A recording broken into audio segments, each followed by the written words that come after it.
RTGA, mieux qu'une chaîne, un monde. Un monde.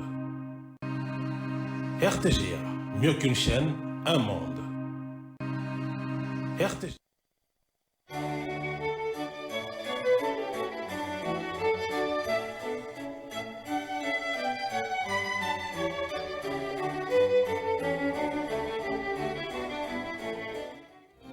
Ce journal vous est offert par Tango Protection.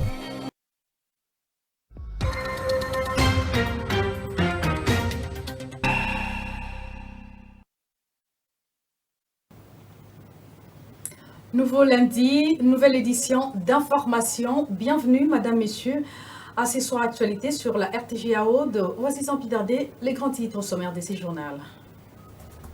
Au problème d'embouteillage à Kinshasa, l'opposant Martin Fayulu Madidi juge d'inefficace l'option levée par le gouverneur de la ville qui pense instaurer l'alternance routière à travers les plaques d'immatriculation. Pour remédier à la situation sur son compte X, Fayulu a proposé nombre d'alternatives, notamment la reprise du trafic des trains urbains qu'il juge adapté aux besoins de la population.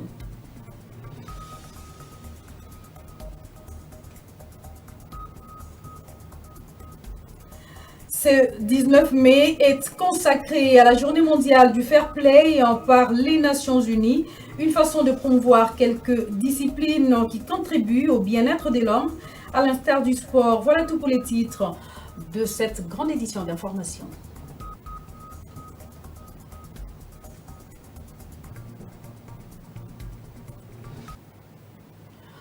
Merci de rester branchés. Ouvrons ce journal par l'actualité parlementaire à la suite de l'option levée.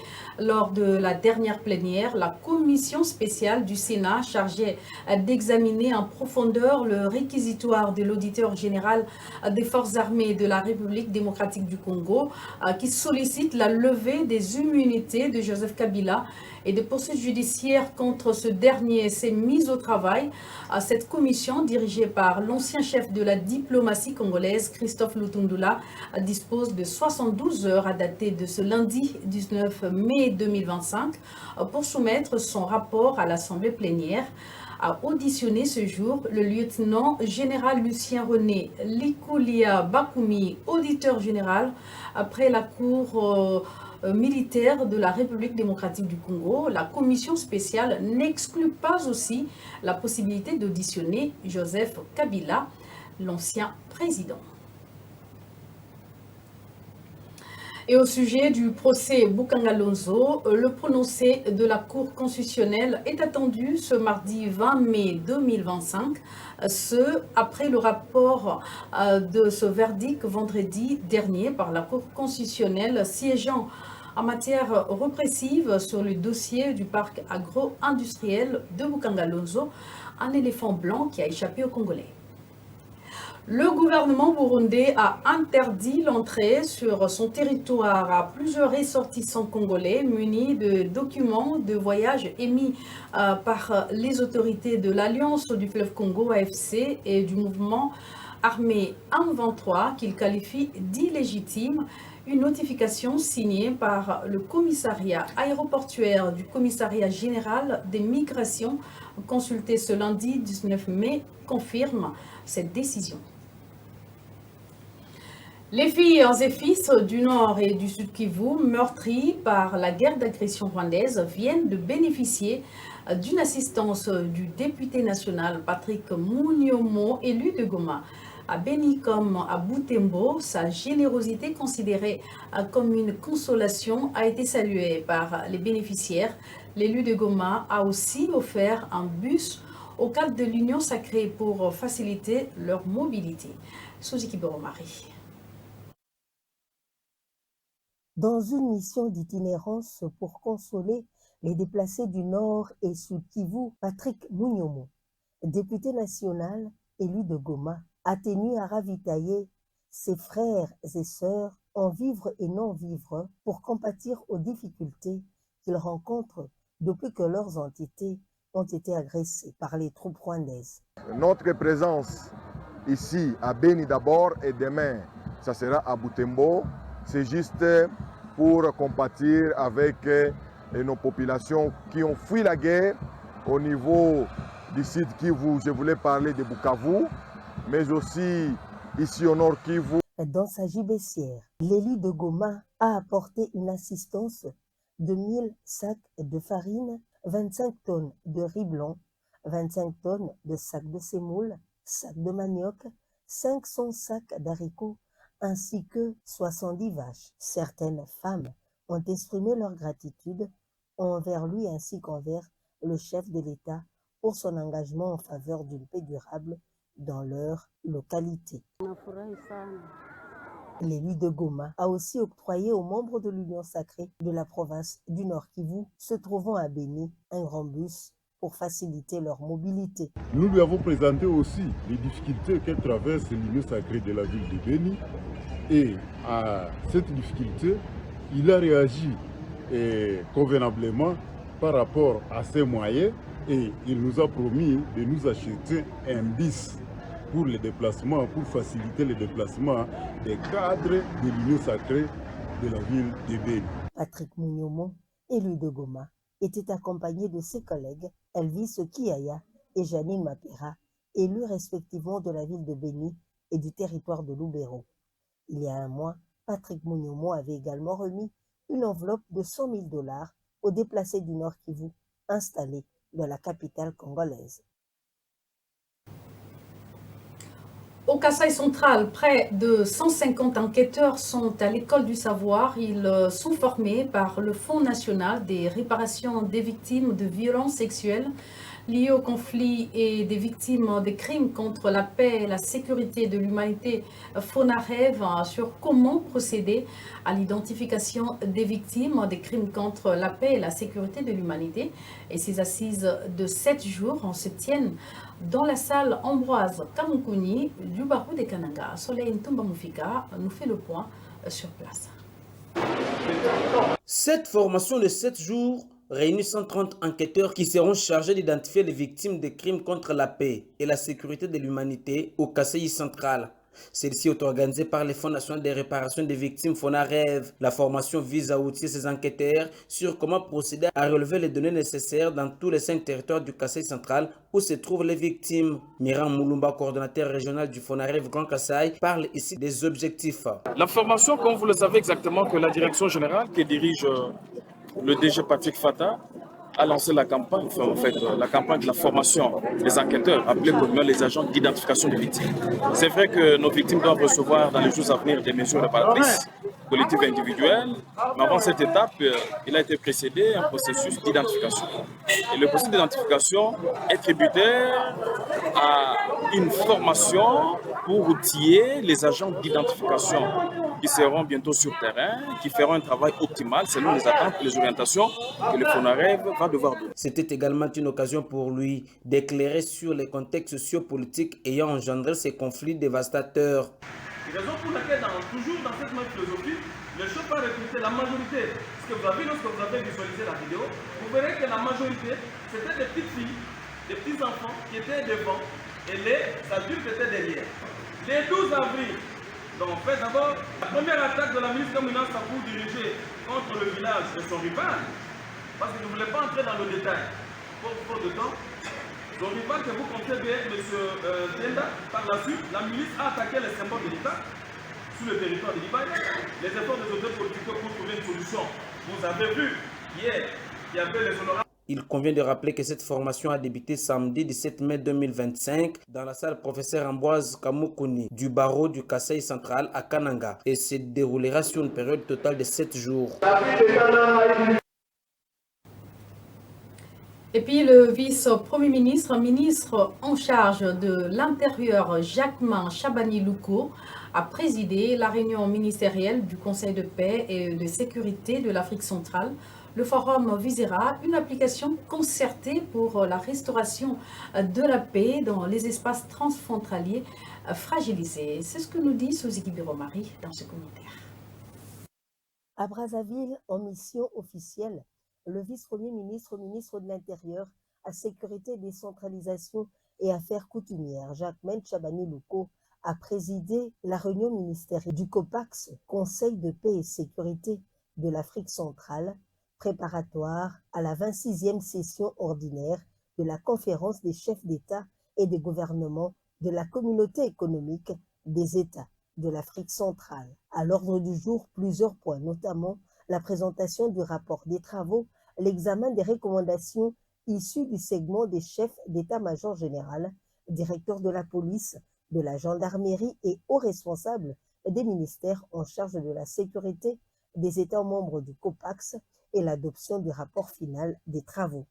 Rencontre de haut niveau qui a servi de plateforme stratégique d'échange autour des enjeux sécuritaires majeurs pour la stabilité et le développement de l'Afrique centrale. Une attention particulière a été portée à la situation sécuritaire dans la partie orientale du Congo démocratique, dont les répercussions humanitaires et diplomatiques sont considérables. Face à l'évolution préoccupante du mouvement des éleveurs transhumants Bororo et à l'activisme des groupes armés dans les zones frontalières entre la République centrafricaine, le Tchad, le Cameroun et la RDC, un forum stratégique est en préparation. Jacquemaine Chabani-Louko, qui coordonne les préparatifs de cette rencontre, a indiqué que ce forum visera à définir une approche régionale concertée pour instaurer durablement la paix dans ces espaces transfrontaliers fragilisés. Les travaux ont été clôturés dans un climat de convivialité, marqué notamment par une visite guidée de la galerie historique de la CEAC, durant laquelle le président de la commission a présenté les légendes illustrant les moments clés de cette organisation sous-régionale. Restons-en encore avec le vice-premier ministre en charge de l'Intérieur, Jacquemain Chabani, qui a désigné ce lundi Augustin Kayemba pour assurer l'intérim au poste de gouverneur de la province du Kasaï oriental. Et cette décision marque ainsi une étape cruciale dans la déchéance annoncée depuis quelques jours du gouverneur Jean-Paul Mbouembois, alors que le patron de l'Intérieur a dit avoir pris acte des résolutions portant respectivement mise en accusation de Jean-Paul Mbouembois. Il lui a été demandé de faire la remise reprise.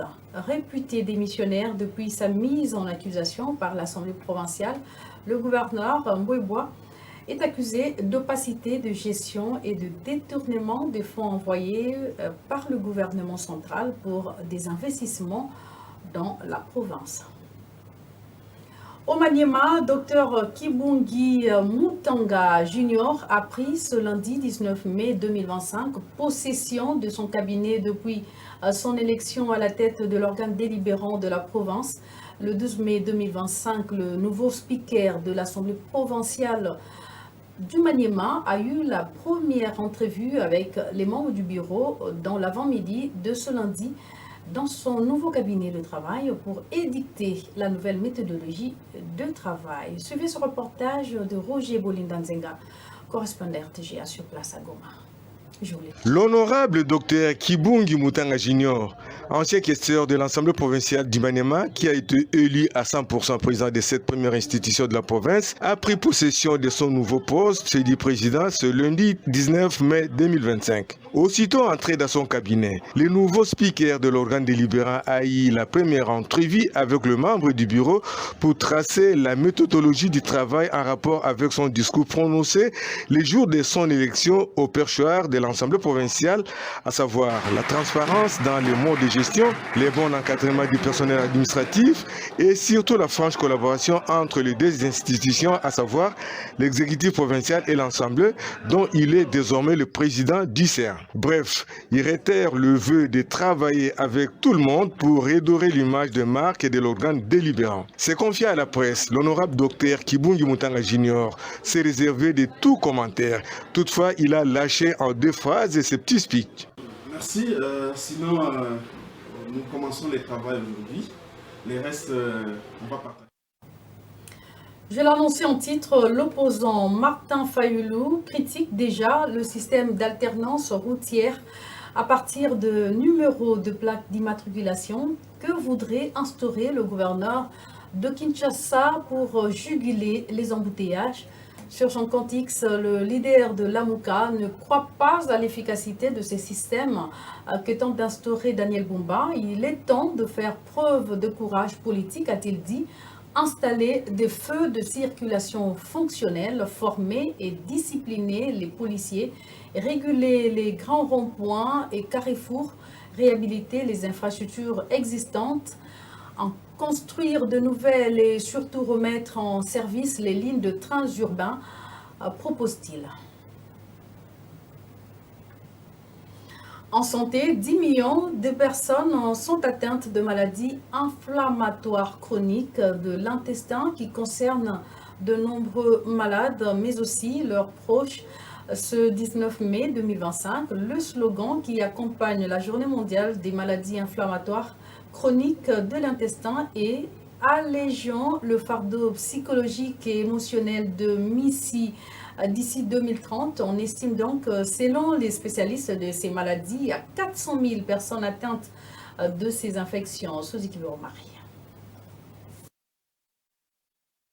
La célébration de la Journée mondiale des MICI en cette édition 2025 est célébrée avec comme slogan « Allégeons le fardeau psychologique et émotionnel de la maladie de Crohn et de la rectocolite hémorragique ». Alors que la santé mentale met en lumière les impacts psychologiques des maladies inflammatoires chroniques de l'intestin qui concernent de nombreux malades et leurs proches, les structures impliquées en matière de santé estiment à 10 millions de personnes qui sont atteintes de maladies de Crohn et de rectocolite hémorragique, dont une majorité vit dans le pays au mode de vie occidental, Europe, Amérique du Nord. Plus de 300 000 personnes en sont atteintes en France, dont 10% d'enfants, des cas pédiatriques en augmentation plus sévère et difficile à traiter. D'ici 2030, on estime que 400 000 personnes seront concernées à travers l'humanité. Vivre avec une maladie inflammatoire chronique de l'intestin ressemble bien souvent aux montagnes russes qu'on ne peut arpenter. L'inquiétude des premiers symptômes, l'annonce de la maladie crée un choc, le stress, dépousser le parcours de soins qui peut être compliqué et le poids de la maladie au quotidien sont autant des facteurs qui impactent l'équilibre psychologique des malades, mais aussi celui de ses proches. Le tabou des MICI, maladie inflammatoire chronique de l'intestin, liée à la maladie, au traitement et à la charge mentale, sont aussi des éléments à risque pouvant entraîner une déprime, voire une dépression, des troubles qu'il est essentiel d'identifier au plus tôt afin de les prendre en charge. Voilà pourquoi il est recommandé d'alerter sur les troubles psychologiques et émotionnels comme le stress, l'ancienneté, la déprime, voire la dépression qui touchent de nombreux malades. Parlons enfin de la première journée mondiale du Fair Play qui est célébrée ce 19 mai 2025. Un événement qui met en lumière la promotion des sports pratiques dans un esprit d'amitié, de solidarité, de non-discrimination. En adoptant les principes du Fair Play, tout le monde bénéficie du respect des règles et des luttes contre la violence sous toutes ses formes à travers diverses disciplines sportives. Suzy Marie, une fois de plus dans ses commentaires. C'est une première journée célébrant l'esprit de fair play, ce 19 mai 2025 à travers l'humanité. Un événement dédié à la promotion des sports pratiqués dans un esprit d'amitié, de solidarité, de tolérance, d'inclusion et de non-discrimination.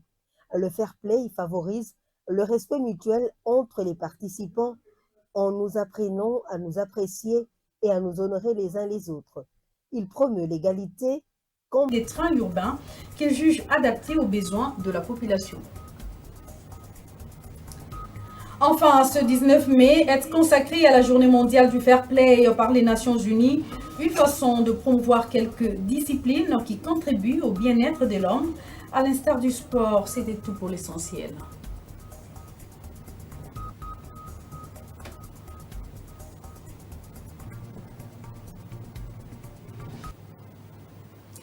Vous étiez nombreux à nous suivre ici en RDC et un peu partout à travers le monde. Merci pour l'attention accordée à cette grande édition d'information de lundi sur nos antennes.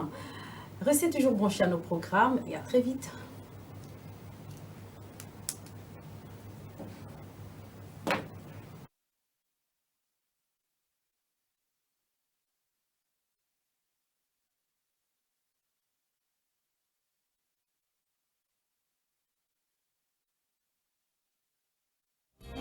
Ce journal vous a été offert par Tango Protection.